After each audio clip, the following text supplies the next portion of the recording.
পশ্চিমবঙ্গের বাঙালিদের জন্য কেঁদেছিলেন।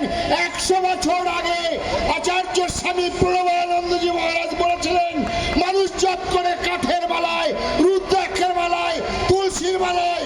আমি আজীবন জপ করেছি জাতি গঠন, জাতি গঠন, জাতি গঠনের মালায় আমি হিন্দু নামে ডাক দিতে চাই। আজকে সেই আচার্য স্বামী প্রণবানন্দজি মহারাজ শ্যামাপ্রসাদ মুখার্জিকে বাঙালি হিন্দুর দায়িত্ব দিয়েছিলেন, অভিভাবক রূপে তুলেছিলেন।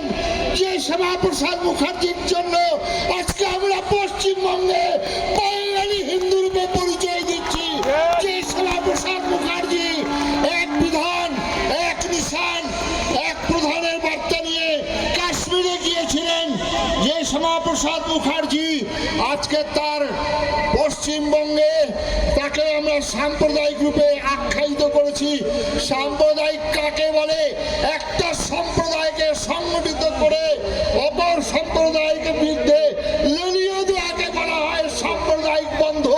আজকে আমরা হিন্দুদের আমার সংস্কার, আমার দেব দেবী, আমার ধর্মের কুসংস্কারকে দূরীভূত করে যদি আমি এক করতে যাই, তাহলে আমাকে সাম্প্রদায়িক যদি বলা হয়, আমি 1000 বার সাম্প্রদায়িক হতে রাজি আছি, আমি 1000 বার মাথা দিতে রাজি আছি।